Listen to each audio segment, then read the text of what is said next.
All right, welcome to the WeShape podcast, everyone. Hello. It's a new year, season 2. I'm excited. You weren't here last time. We missed you, Nina. Yeah, that's true.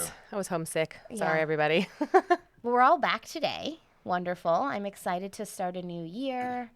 I know the new year can also bring a lot of expectations for people. Specifically, this time of year is really traditionally known for weight loss goals and changing the way we look. So I'm really excited about our guest today because I'm hoping that we can dissect some of those goals a little bit more and better understand why we set those in the first place. So I want to jump right in because I think we have a lot to talk about today. So I'm going to have Nina go ahead and read the bio of our guest today. She's waiting for us, so we'll just jump right in after the bio. By the way, I'm just looking at this bio, and I'm like, whoa. She's an accomplished person.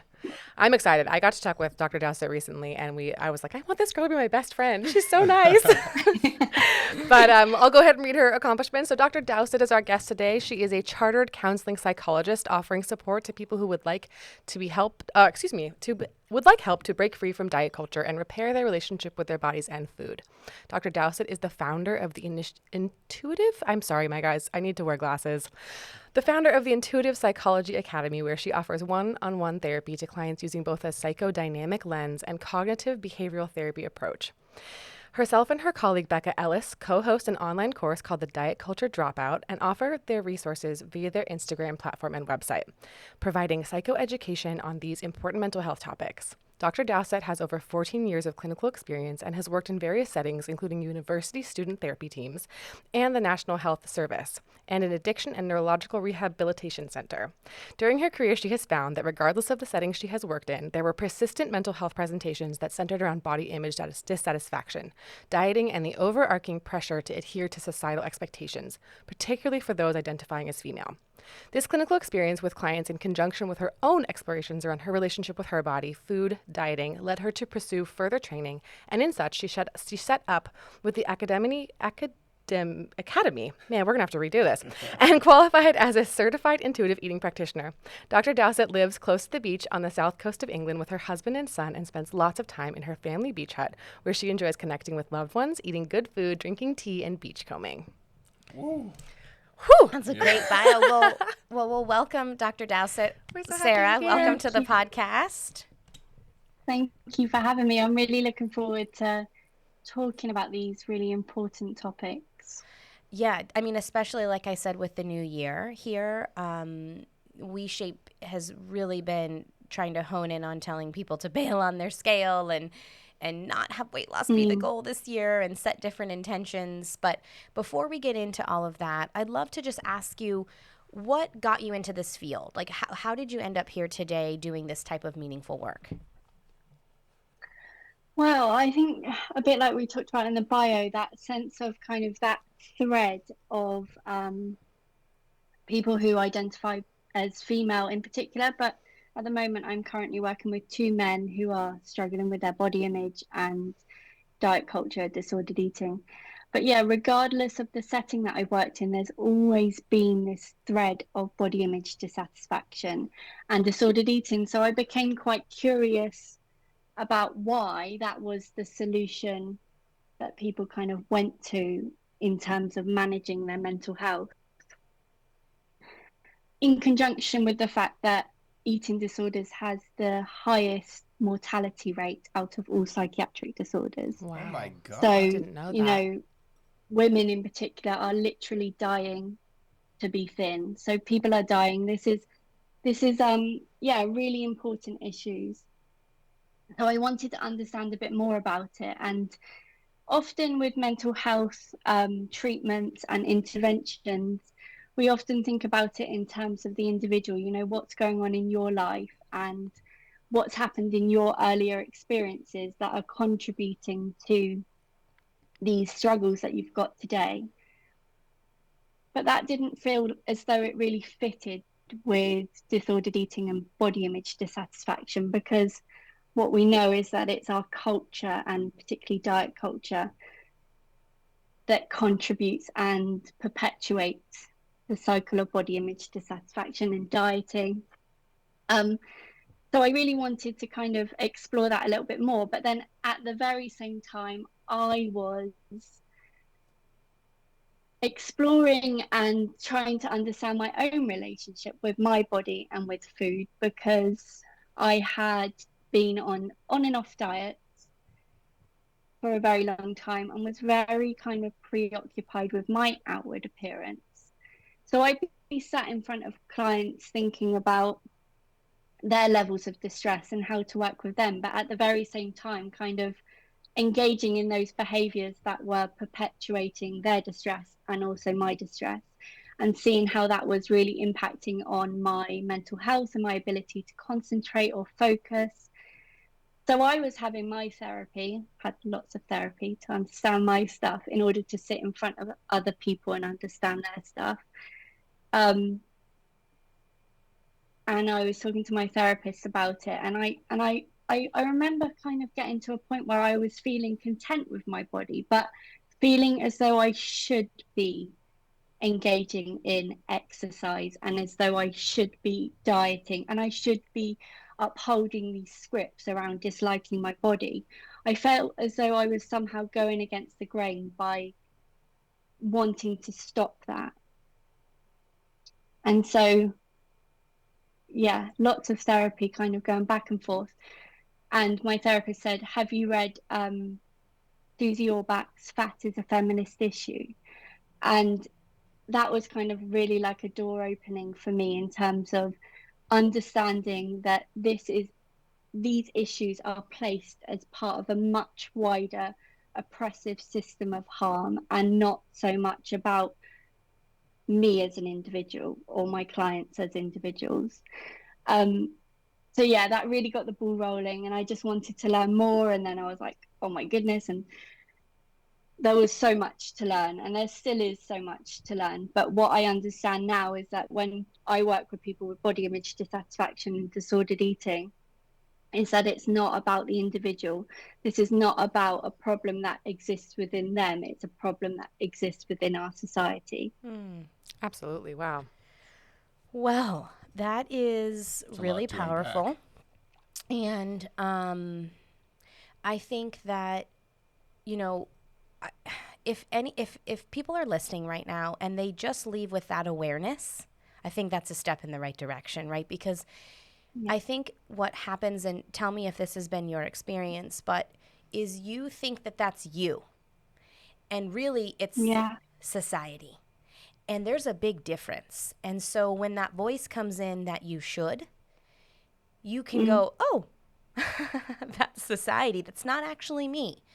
Because I believe that human beings in their most authentic version of them, those narratives don't exist, right? There's only love and compassion and self-acceptance and appreciation, right? There's not a lot of those other narratives that are coming in. So I think that it just really, first of all, highlights how important the work that you're doing is, and how fascinating that you worked in various psychological environments trying to help people get relief, and you notice that thread.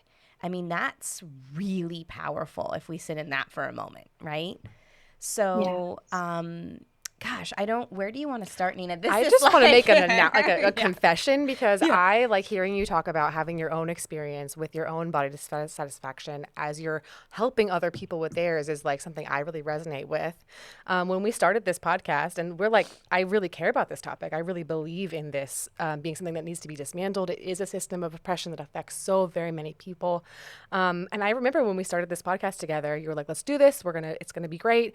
And I'm like, at home counting Weight Watchers points, being like, wait a second, this feels really like this cognitive dissonance of like, I'm doing this thing because I want this outcome, but I'm preaching this other thing because I do really believe in it, but my own experience, and like how like difficult that is, and to continue to perpetuate something that you actually like know better and believe differently than. And so to hear that that's an experience that you have also shared is like so fascinating, because I'm like, it's so deep. It really runs so deep in your psyche. And we're taught to dislike ourselves. you don't, as a little kid, you don't grow up and say, I really dislike the way these overalls look on me today as a toddler. And then you get bigger and someone says something negative about themselves, and suddenly you catch yourself in the reflection in the mirror and you're like, oh, I don't like that thing You either. catch the virus of You catch it. self-judgment, It's right? like, it's contagious. Absolutely. So that's just something I wanted to make a confession that, like, and I have since deleted that app. I don't no longer do that, but it was such a difficult thing to be like, I believe in this and I'm still kind of suffering with the consequences of it. Well, I was actually on a podcast before this, like a few minutes ago, and I was telling him, we just did that social media post around like changing your relationship with the mirror. Yeah. Like when you go to the mirror, we're so taught to just like, hey, what are we going to nitpick? And it's like, okay, well, a practice is offering 3 points of appreciation for something about your body. So the gentleman on the podcast said, okay, I'd like to challenge you. So what are 3 things that you like about yourself when you look when you look in the mirror? And I was like, okay, it's one thing to do that practice in your mind, but to get on the air and tell someone. So I like literally, you guys, was like shaking. And I was like, well, I guess I like these things. And then I said to him, I said, listen, that was really hard for me. And I want to also offer myself grace and appreciation for the process that I'm taking. I said, just because I founded this company does not mean that I am fully recovered from this. I am in my own process as well. And it's really hard to say those things out loud. And I am not going to pretend that I have figured all of this out. I started this company because I knew that we needed to figure it out together, and that it's probably going to be a lifelong unwinding. But it was wild to have to do that With an audience. On the show. That's hard. Can I say I one don't think thing? there is an end point to this either. I think it is and it's not linear. We can have days where we feel okay about our bodies and then other days when we feel triggered. And so this is a very messy process. It's so true. I love how you said that in order to understand them and sit across from them, you had to understand yourself. I feel like so few people look in the mirror and really try to deeply understand themselves. And when you do, you find a lot of empathy and compassion for yourself if you're consistent with it. And that helps you build that empathy and compassion for other. And that's the virus we want to spread, at the end of the day. So I'm curious, like, what is it I really believe that. What is it that you see when you're sitting across from somebody? And how do you help them start to take those steps? Like I had a conversation with my dad the other day about the new year, and he was like, I want to lose weight this year. And I was like, yeah, like, let's reframe that. Let's set a process-based goal. Let's do something to care for ourselves. And it just was so clear to me that he couldn't even take that first step. So how do you get somebody from that mindset of like you said, Katie, this is me, thinking that the societal norm is themselves? How do you get them to just start building that awareness that it's not them?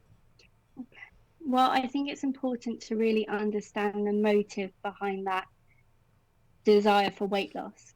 Because when a client talks about weight loss or our own pursuits for weight loss, it was never really about weight loss. It was never about losing fat from our bodies. It was about either maybe control or acquiring love and appreciation and respect. Because remember, this kind of seductive system of diet culture is all about, if you fit our ideals, then you will be accepted, you will be loved. Yeah. So when somebody says, I want to lose weight, I think, what is the weight that you want to lose? It's not the actual weight on your body. What is it that you want to shed? It can also be about control, so this sense that something else in their lives is out of control and that they want to be able to exhibit control. And the only way we can really do that is with ourselves. We don't have control over other people or external things. So the only way we can really exhibit control in the world is through ourselves, although that then has consequences which leads to feeling out of control, so it's only ever temporary. But if somebody says, for example, that they want to lose weight, it can also be about that idea that it's about health. And if we dig really deep, we know that that's problematic because weight and health are so commonly linked together, but there's so many problems with that. Sure. But if we dig a bit deeper with that idea that it's kind of an existential threat of, if I'm not healthy, if we chunk that right down, it's about, I then could die. Wow. I need to be healthy because why? We get to the bottom of that kind of fear of death or fear of illness or fear of being out of control in your body. Then there's also kind of the underlying trauma. So quite often when I work with clients, the reason I have the course is because the course and the kind of CBT or intuitive eating is kind of more top surface stuff. That's psychoeducation in terms of we need to unlearn what we've been taught. But the underlying stuff is often about trauma and earlier life experiences and relational templates with caregivers that have gone unprocessed. And so a way to deal with that pain can often be through the process of control. And then they exist within a society that has this kind of system that says, use this as a way to control, and everybody celebrates you for it. It's so Does true. that, am I making sense Yeah, with that? that makes perfect Because sense. that, I mean, you're Trojan horsing your way into a much deeper conversation with people because, and we do a similar thing with movement. Most people come to us, it's like, hey, I have a ache in my shoulder. And then they sign up and then they get, hey, let's learn to show up for your workouts out of self-care rather than self-judgment. Let's really start to learn to yeah, appreciate what our bodies can do. Yeah, I had a guest the other day. So we do these community calls because one of the things I realized right off the bat is if we're going to sell a workout product that's rooted in self care and self acceptance and self love, that's going to be completely against the grain. And that's going to be hard for people to sustain without some sort of community support. So we have these daily yeah, support calls where we call in and we offer like, oh, this is going well for me or this I'm really struggling with, just support, right? And this woman was on the other yeah, day and she said, well, it's hard for me not to think about the weight loss because then my body can do these things. And she was basically thinking that if I was this weight, then I could do this or move this way. And I said, I want to challenge that belief because there are plenty of people who are your weight or even more who can absolutely do those movements. And so it's actually yeah, not about the number on the scale. It's not about the weight. We've been like indoctrinated into a system that says only thin people can move their bodies in a certain way. And that's simply not true. Not true. It's not true. no, we can be fat and fit. Yeah. And Absolutely. there's plenty of research that conveniently we don't have access to, that diet culture very much shields us from. There's plenty of research that says that you can be fat and fit and metabolically fit and healthy. Um, but yeah, we don't have that. That is not widespread, that research, purposefully, so that it keeps the industries profitable. And there's so much judgment as well. I, of course, like any person my age, spend a lot of time on the internet. And I have come across, little samples of things. And a lot of my algorithm is around this kind of work and stuff because I've fed my algorithm. I want to see more positive, relationships with bodies and intuitive eating and such. But occasionally I'll come across something that fits more the normal societal narrative, which is like so much judgment. And around the new year, I've been seeing things like a fat person in the gym, for instance, and people are like, this is unhealthy, and it's like you're damned if you do and you're damned if you don't. Like watching a fat person do yoga, and they're like, oh my god, why are they even bothering or whatever? And you're like, this is so crazy. Like, why would that be your response to that? That person is allowed to celebrate the way their body moves and enjoy themselves in their physical form. Like, I just find it disturbing.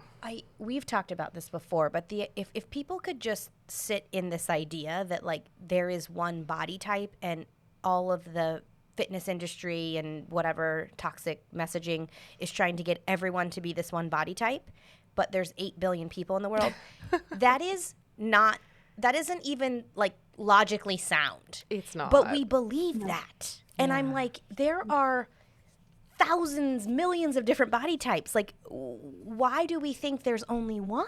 And the body type changes every decade. So That's like true. we can't even Yeah, you pin can't it win. down. It's just whatever the Can't keep up. cultural, norm is. One thing I really appreciate about what you said before is that why, that underlying intention. We talk about that a lot in WeShape. In fact, when somebody comes in, we ask them like, why are you here? And then when they give us something that's a little bit more surface, we say, well, why do you want to do that? And we just repeat that process until we get to the root of it. You know, hey, I'm afraid. Like you said, I really love the health thing that you said, because ultimately that comes down to, I don't want to die. I don't want to die, you know, feeling like I didn't get to live my life the way I wanted to live it. And, you know, being able to move your body and appreciate what it can do for you is a huge part of, I think, the joy of living, you know. And I have just a follow-up. So people all of a sudden have this awareness, right? You kind of ask them questions, you know, they go, wait, I'm doing that for that reason. What's next? What are the tips, the tools, the things that you offer them to start building, I guess, a better habit around their self-image? Well, I think that's interesting you say tips and tools, because this is such a deep-rooted kind of relationship with being human and being messy, and sometimes we can get caught in that need to have tips and tools as a way to find a solution out of it, in the same way that we might have tips and tools as a way to manage our bodies or manage our food. So You're using the same there are no tips. strategy. It's the same system. Yeah. Yeah, there's no quick tips and tools to being human, to feeling, to being able to make things nice and neat with a bow. What I would say is that the way that I work is to really focus in on the kind of earlier experiences and what has led to them using their body and using food as a way to kind of bear their pain. So always starting with their own unique personal experiences, and only at that point, and it can take a while, and again, it's not linear, can you then begin to do some of the psychoeducation around unlearning what has been learned through these oppressive kind of systems such as diet culture. That's beautiful. And then you can move on to kind of... It sounds like you're digging...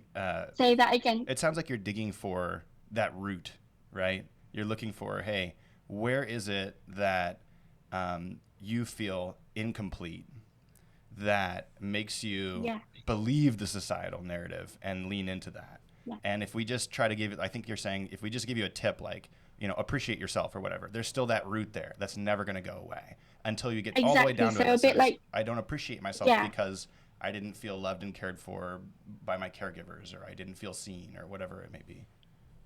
Yeah, you're onto it.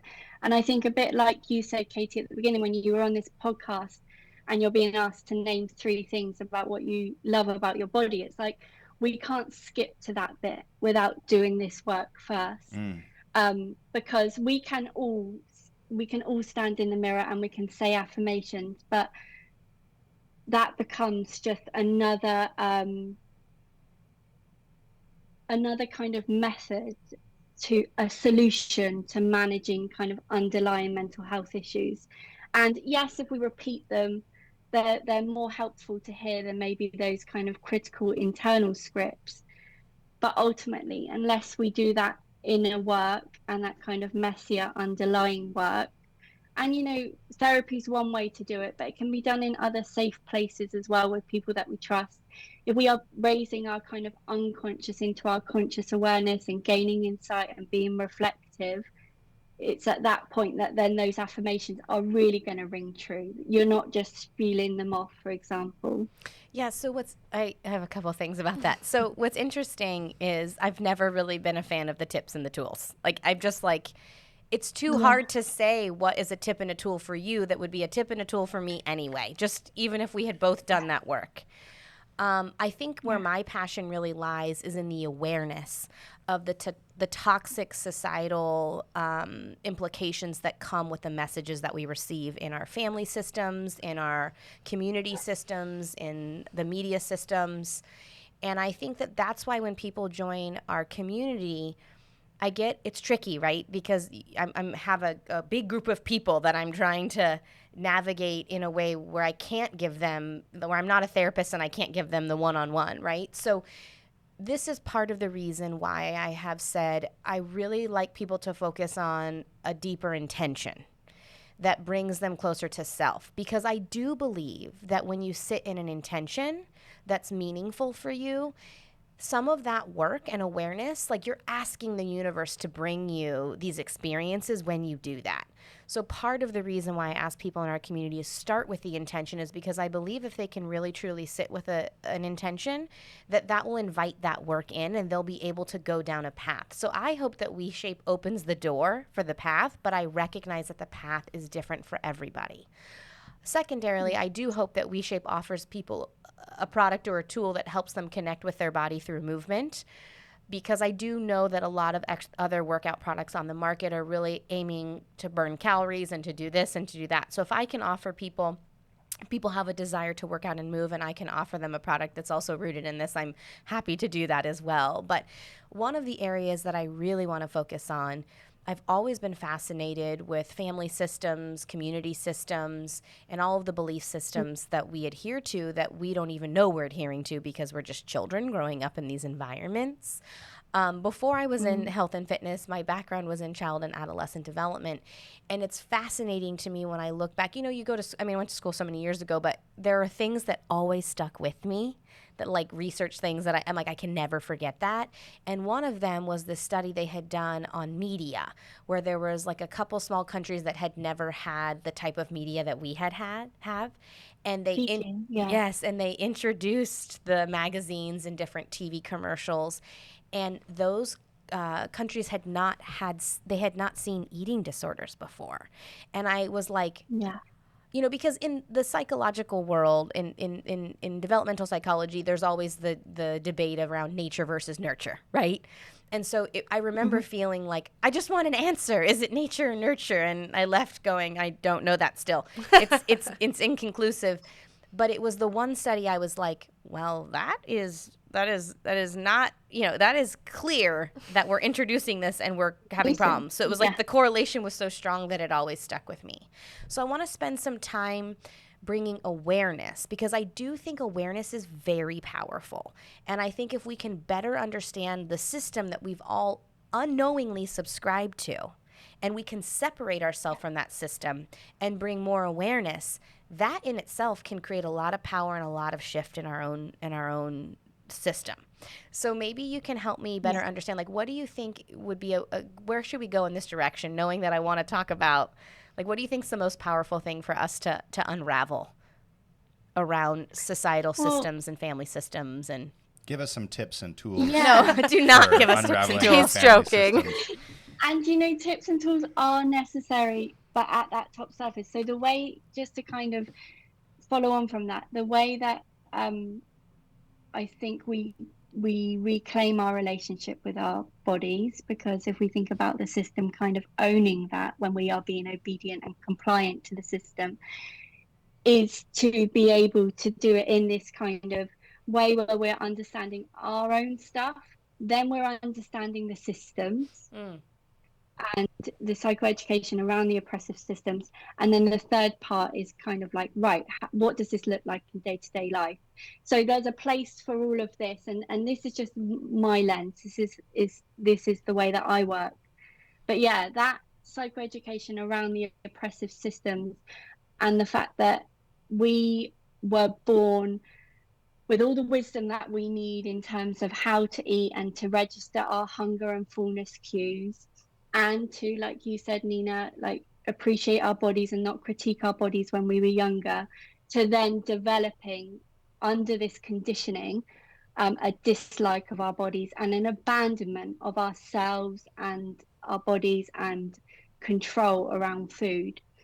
So I think in terms of systems, I always think that our family is our first system that we enter into. So quite often, the role that we play in our family system is then carried through into other systems. So then if we are the good girl, let's say, within our family system, then it's likely that at school we might also be that compliant, obedient pupil. And then as we enter the workplace, that those behaviors can also be present within the workplace. And then when we think about bigger systems such as diet culture, we're also can play that role too, and therefore be obedient and compliant by doing what they say, which is counting calories and keeping to the thin ideal. Wow. I So love that. yeah, that's how I kind of think about systems. I love that because to me, like, so much of our lives we think is choice, right? Like we're doing this out of like free will right now, and if you pay really close attention, at least in my own experience of analyzing my own behavior, it's mostly reactions that are early software patterns that I got as a young child, and they just keep replaying and replaying and replaying. And the more you can bring awareness to those and go deeper and deeper in those, the more you have the opportunity to say, hold on, I'm going to choose a different way rather than staying stuck in this pattern, in this narrative.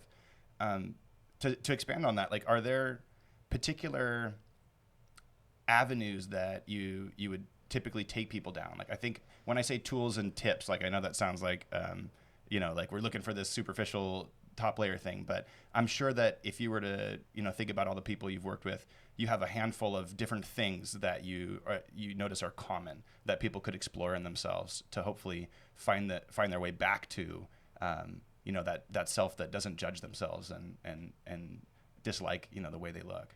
Are there any patterns or things that you Yeah. could share with us that people could explore? Yeah, I think there are some good frameworks that can be offered to each individual, and that will look different on each individual depending on Sure. their own ways of viewing the world and viewing themselves. But one of those frameworks is intuitive eating. So um, I trained to become an intuitive eating practitioner.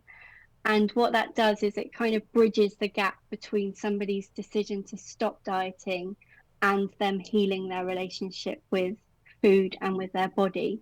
And it offers 10 principles, and we'll each internalize those 10 principles differently. But it's a bit of a framework, a bit of containment around these big topics that allows people to explore um, different kind of ways in which they've related to food and how that has impacted on them. So the first principle is rejecting the diet mentality. So looking at ways in which they are absorbed by diet culture. So how does it impact them on a daily basis? And then being able to kind of bring that to their conscious awareness. And I think that's really important, that first step, because I know I can speak from my own experience. I didn't even really, I was so consumed by it that it was almost like it was just second nature, that we would count calories and that we would um, critique our outfits or the way that we looked. So really kind of being aware of that initially is a really good, the first principle of intuitive eating. And then it goes through various others alongside behavioural experiments, such as giving yourself full permission to eat the foods that have been forbidden for so long. And with these kind of various different steps, you're kind of always moving towards healing your relationship with food. I am currently on an intuitive eating journey after ditching when we started this podcast going, this is all wrong. I've got to stop doing this bad behavior, or this not, I don't want to say bad behavior, but this indoctrination behavior, basically. That wasn't serving you. That wasn't serving me, absolutely, of counting calories and et cetera. And I realized when you were talking about family systems, I had like this enormous download just now where I go to the grocery store and I'm at the stage right now where I'm giving myself full permission to eat and purchase foods that maybe for me feel like they're not okay to have, either in the house because I'll eat too much of them or etc. And I'm like, oh my God, I grew up in a dynamic where I wasn't really taught to trust myself to make decisions. And like that has fully been played out into a system where diet culture is like, you do this because you can't trust your body. And like it hit me like a ton of bricks when you said that. And I have not made that connection previously. And like, goodness, my heart is like racing. I think that this is a phenomenal segue because I feel like Nina and I cannot have Sara on the podcast without talking about, first of all, Sara, Nina and I have been friends for, I don't know, 15 years or something. We lose count sometimes. And I would say the last 12 years of our the first 12 years of our friendship were predicated on what diet we were doing together. Oh, yeah. Literally for like over a decade. We were like Batman and Robin. Yeah, it was constant. So to be able to do this work together is extremely powerful and healing for both of us. Yeah. That's how we used to connect with one another. But I can't not have a part of this episode with you here and your expertise and your experience talking about the implications specifically to people who identify as female. Because so much of what we're saying and so much of what's resonating, especially, I identify as female, and my whole life, the message in the various systems that I have been subscribed to is that you can't trust what you feel inside. And, Tyler and I have run health and fitness businesses for 10 years now. And it wasn't until the last 2 years that I said, I'm not participating in it anymore. I would go to various events and functions, and all of us own fitness companies, and we're so healthy, and something inside of me felt dead. And I thought, man, Katie, you're just not grateful enough. You just don't have enough gratitude for your success. And if you just buttoned up your attitude a little bit more. But what was really happening is that my intuition was saying, you're not in alignment with what's happening here. You don't want to subscribe to this channel, but my volume was turned down so low to listen to that. And so I do want to have a deeper discussion around the implications of some of these systems around people who identify as female, because I know you and I have felt the weight of that so heavily. And like Nina and I probably both identify as people who want to show up and be the good girl. And I had just enough of that adolescence in me that still remained, where the teenage voice inside me said, don't do that. Like it was Just like quiet. Luckily, I feel so grateful that part of me, that rebellious part of me, was still turned up to 1, because it's hopeless if it's turned down to 0, right? You can feel that way, absolutely. So I want to But isn't it interesting? Go ahead. Sorry, Katie, I'm interrupting you. I was going to say that you refer to that part of you as rebellious and as teenage-like, almost like you're playing up, but it's not rebellious. That's just your intuition that was saying, no, something doesn't feel right. But even that knowledge, that data that your body was telling you, is almost like we're referring to it as a naughty teenager, as rebellious. Oh no, it's so deep. It's so deep. It's part of the problem. And I think diet culture and sexism, we can't talk about diet culture without talking about sexism and this good girl script that we all kind of adhere to if you are born female, that there is this expectation that you will stay small and that you will shrink yourself. So we think about it as shrinking our bodies, but also what we're doing at that exact same time, because we're hungry, is also shrinking our opinions, our voices, our cognition, our memory. So when I say about when I stopped dieting, it was probably about 4 or 5 years ago now, I feel sharper mentally. I feel as though I have more energy, because what happens is when we are hungry, there's that cerebral atrophy, which is the starved brain, which is literally, when you think about it in terms of a baby or an elder person, if they don't have enough nutrition, they don't have enough food, it doesn't matter what that food is, but if they don't have enough food, they don't have enough energy, and they are going to have reduced cognition, they're going to experience fatigue. So that's what happens. We have populations of women walking around and they're hungry, and they therefore are tractable. That Naomi Wolf quote that says that dieting is the most potent political sedative, because madly, I don't know the exact quote, but dieting is the most powerful political sedative, because we can we become tractable when we are not sharp and mentally kind of fit. So I've gone off in a bit of a tangent there. No, you didn't, because I think that, just even you pointing out that narrative in my mind was rebellious, because that is the messaging that I get when I say, no, I don't want to do that. I don't want to participate, and people are looking at me like I'm crazy because I have these businesses that are generating all this revenue, and I'm like, I just want to not have that money. I don't care about that money. Like I just Yeah. it just I don't want it anymore. Like something inside of me Yeah. is dying because I'm subscribing to this. And Yeah. the thing that I thought about when you said that women are starving is the sadder part of that to me is that they don't even know they're starving. They have normalized that hunger feeling. They don't even know. Yeah. You know, Yeah.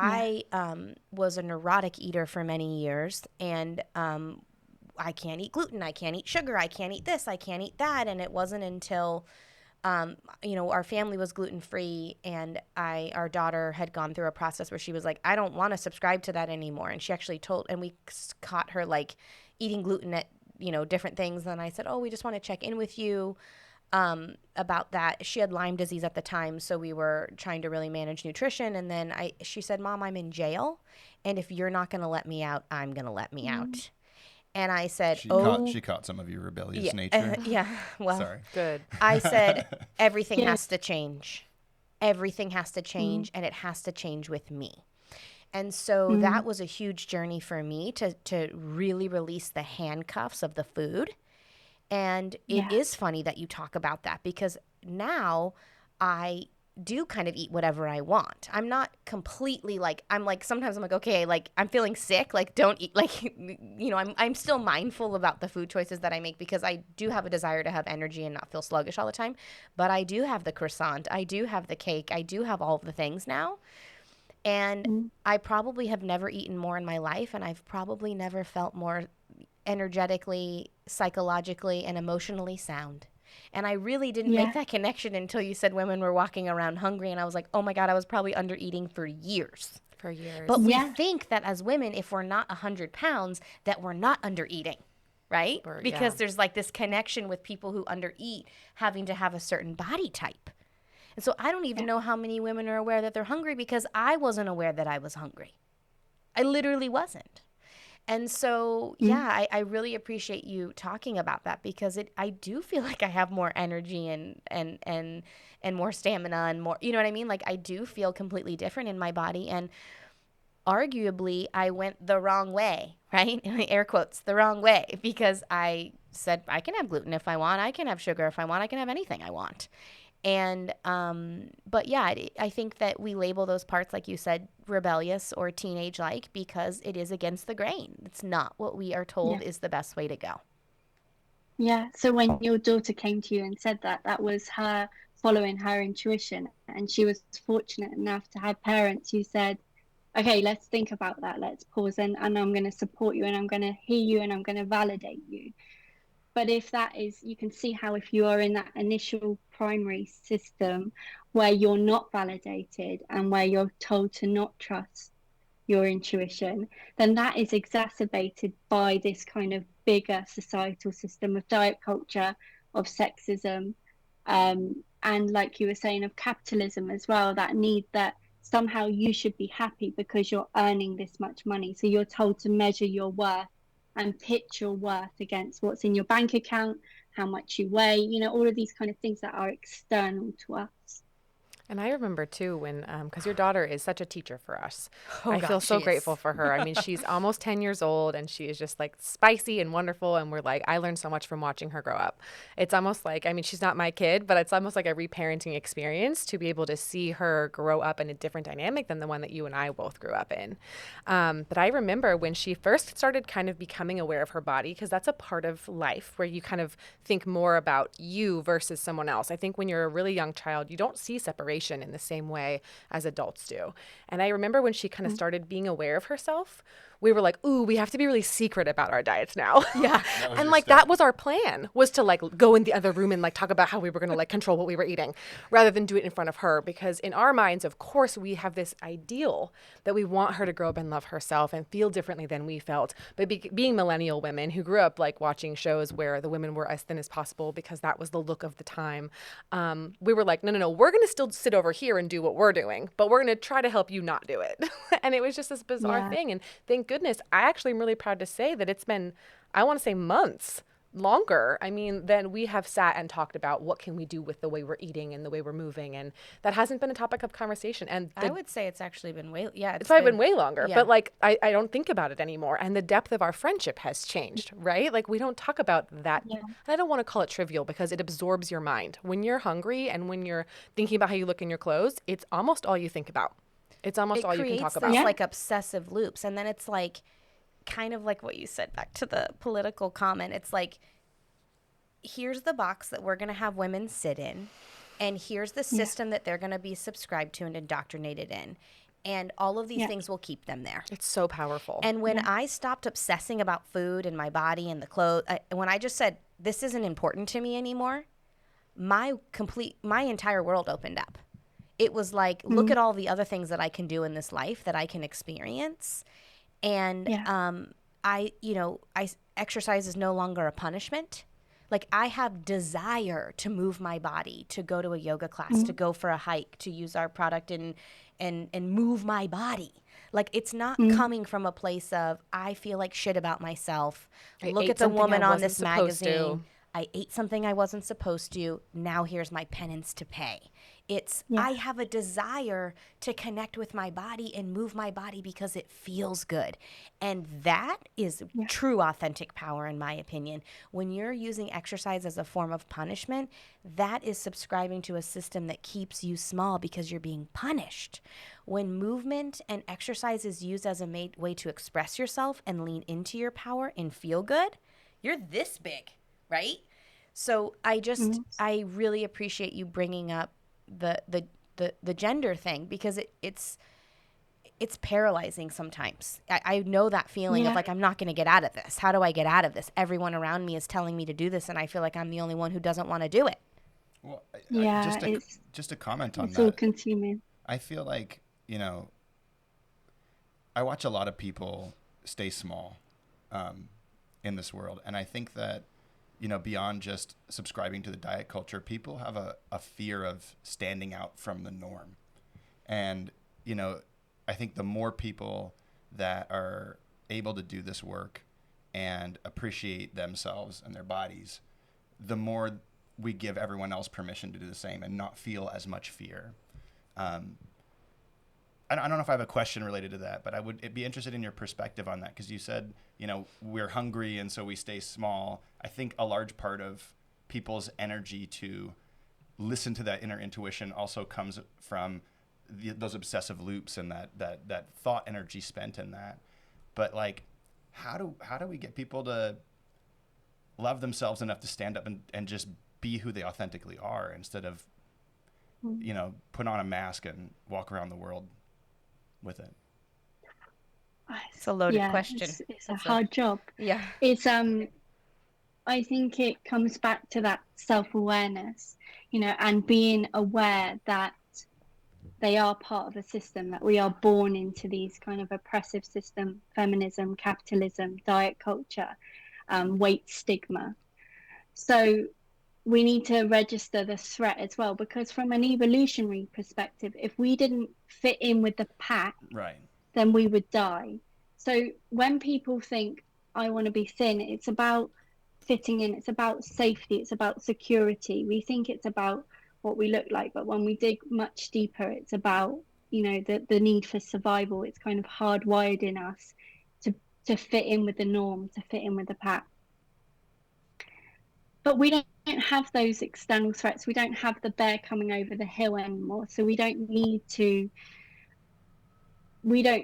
have those same evolutionary threats as we did before. And they have just been used. It's almost like our nervous systems have been co-opted by diet culture, and we are sold all of these lies and these ways of kind of these threats that keep us compliant. So we talked about the kind of health threat, which is ultimately, I need to stay healthy, otherwise I'll die. I need to fit in, I need to look a certain way, otherwise I won't be loved and I won't be respected. So it's kind of, they are using these kind of these huge emotive motivators to keep people very obedient and compliant. And one other huge way, which I think is so important that we talk about, is the social justice lens of this work. And Nina, you touched on it when you said on your Instagram, you can see that people are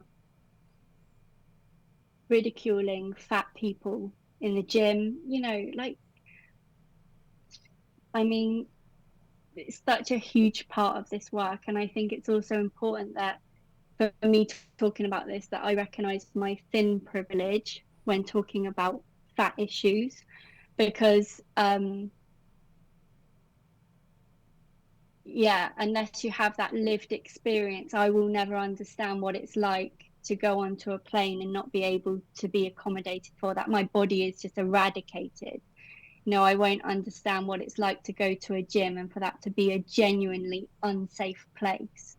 So sometimes when we talk about bailing on the scale, and you know, my logo has the scale with the hammer on it, it's also important to know that the scale, the gym, the losing weight, the diets are armor for people to just exist within the world without discrimination.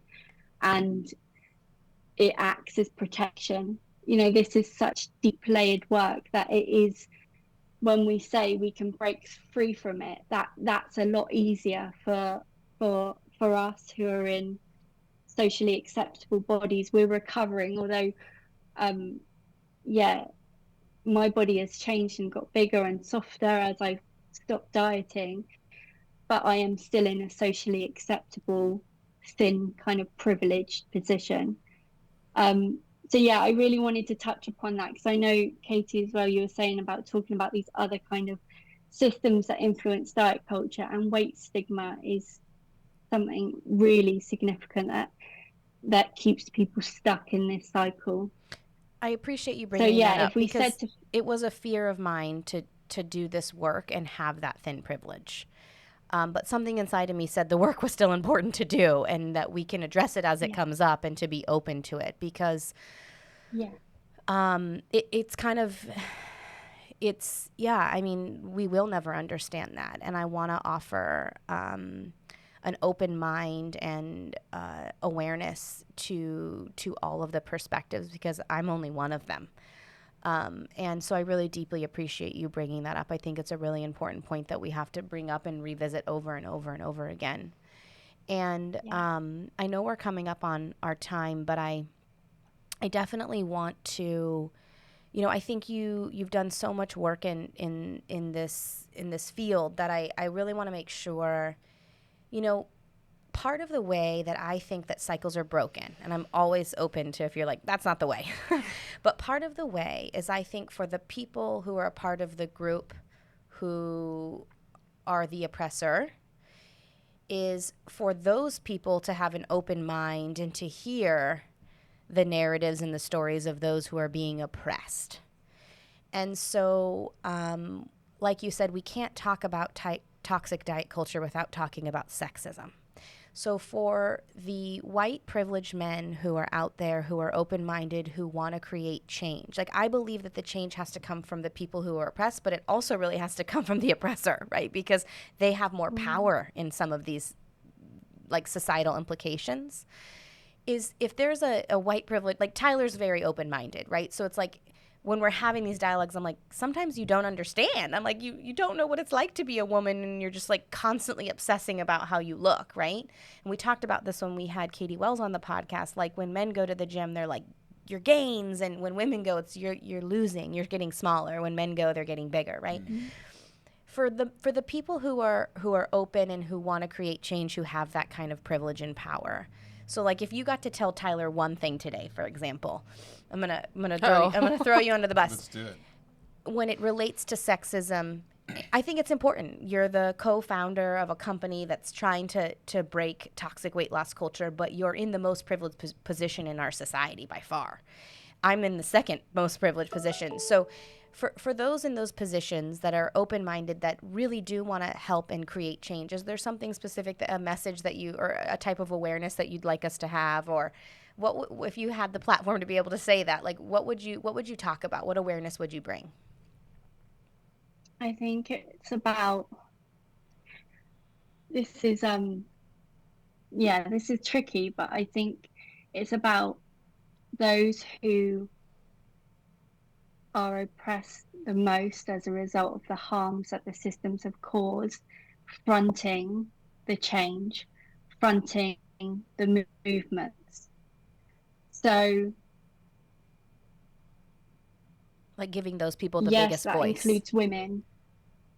Yeah, includes women, but it also includes fat women and fat Black women. So, people who are deemed the minority groups to have the biggest voice in Mm. terms of this movement.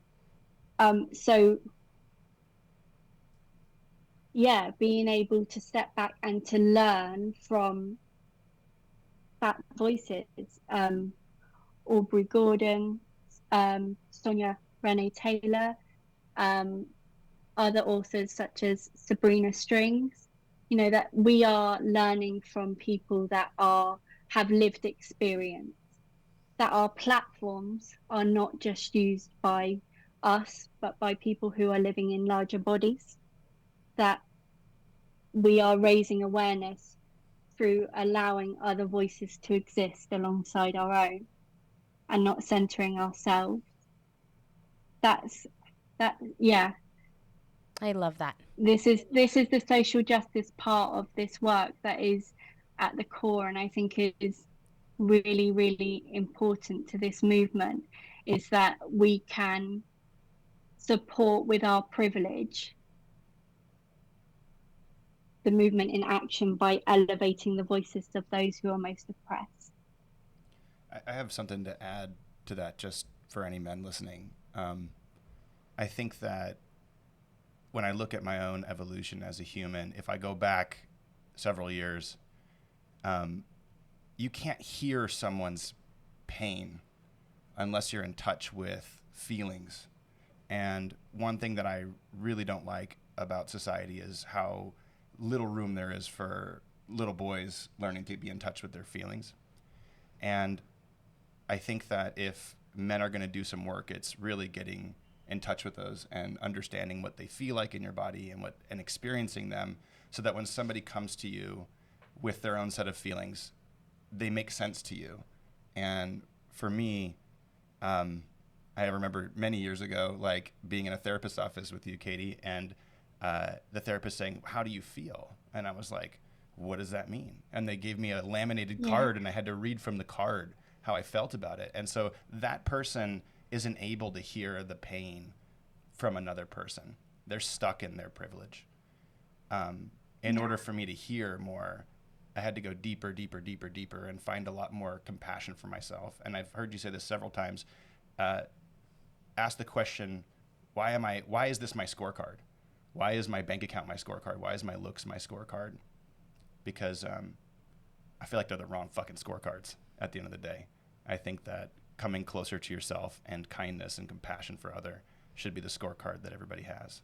That's my hope, at least. Well, that highlights a very challenging loop of most men are raised in a society where feelings are seen as a failure or weakness, but yet those very feelings are what allow you the access to uplift the people who are the most oppressed. Yeah. So any friend of mine who's recently come to me and said they're pregnant with a little boy, I say, you have some hard work ahead of you. Because especially if they're a white male, because you have some really important work to do with that young man entering the world, because we need a shift there. And I think Yeah. that's why I was always really fascinated and probably went into child development, is because I saw right away that the root of all these things were probably coming from childhood. And so I appreciate you saying that, because we need people like you to stand up for people who can't stand up for themselves, but you're also pointing out that we need people like you to be supported in this way so that you can do that work, so that you can stand up for people. So yeah. And it's not just support it. And It's this just is very much, understand that that's the process. Understand that you can't see yeah. others until you really see yourself. You can't Yeah. feel into what others are feeling until you feel into what you've experienced. And that's Yeah. hard. That's hard work. It's scary work. It's work that I am privileged enough to have had a lot of support and help in through lots of different therapies. Yeah. And one thing I will say is it's worth it. It's worth it. Yeah. And I think that's just following on that when you were talking about your daughter, and you would have to go into the other room to talk about diet culture, your daughter cannot accept her body until you really have done this work yourself. And that's kind of what we've been talking about. And for me, raising a little white boy, who can be whoever he wants to be, I have a very tough job ahead of me. But a bit like you were saying with your daughter, it is about the generational changes. I don't know if in our lifetime, well, I think we can definitely say for sure that within our generation, I'll be 36 next month. We will not see, this will not be the end of diet culture. It will not be the end of males being told that they need to be big and strong and not feel, and that women need to stay small. But that it is our job as parents. So this is about that kind of, again, coming back to the family systems, about how we raise our children. And I will be raising my little boy to be sensitive, to be emotional. I say this, I don't know what's going to happen, but I will be asking him most days, how does he feel? So, but I have a very tough job ahead of me because of the societal conditioning that he will be met with as he grows old. So yeah, it's very messy work, and it's very intergenerational. There's a social justice lens. There's kind of this kind of underlying trauma childhood aspect to it. There's the intuitive eating aspect to it. There's the psychoeducation. There's so many layers to this work, but it is very important work. And for as long as these conversations exist, is for as long as we're moving forward. Well, I so beautifully said, first of all, it is messy work. And I deeply appreciate the work that you're doing because I think it's so impactful. And like you said, that common thread and that you saw in your early work was really obvious. And now you're like, I got to focus on this because this is what we need to do. So we're so grateful that you were here with us today. What a rich, meaningful conversation. I hope people can get a lot from it. And where can people find you if they want to find out more about your work? So our Instagram handle is at Intuitive Psychology Academy, and the website is intuitivepsychologyacademy.com. Wonderful. I just want to say too, like, I'm gonna join up on Nina's crew here to advocate for best friend club. Yeah, so, are you available? Yeah. Thank you so much. I'm totally available for new friends, because that's also something that happens as you evolve and as your kind of ways of thinking about the world and what's important, and not contributing to that harm by staying stuck in diet culture or critiquing your body. There is a jarring that happens in those existing friendships where you no longer want to participate in that, but they maybe are still stuck in that. Yeah, so there's grief work attached to this, just to layer that in as Just well. to add to the messy pile Sprinkle of anything Yeah. extra on That's top. another But there's episode. lots Let's of do that hope one. as well, and there's joy and headspace and, you know, beautiful stuff that can come out of doing this work as well. So yeah, and I also just want to say that I think it's really awesome that I feel, yeah, really, it's really great to be asked to be on this podcast and to contribute towards this conversation, because this is great. Like, you were a weight centric exercise kind of for weight loss company, and to completely change your ways of thinking around that is really brave. And that's for you to, putting your head above the parapet and saying, we want to do that differently. And I expect along the way there's been kind of maybe financial consequences and things as a result of that, but you're still staying to what feels right and what's in alignment with your values. And that's the purpose of life, that kind of meaning of doing meaningful work and meaningful connection. Well, So thank yeah, you it's so nice much. to be part of the It's been a conversation. long journey for sure, but I feel tremendous gratitude for even the hard times that it's come with. So, well, I hope our paths cross again. I'm sure they will. I have a feeling they will. I hope So, thank you again for your time and for your amazing insights and perspective, and we will connect again soon. Thank you. Thank you you, so and much, the same to Sara. you. Thank you. Take care. Bye. Talk soon. Bye. Bye.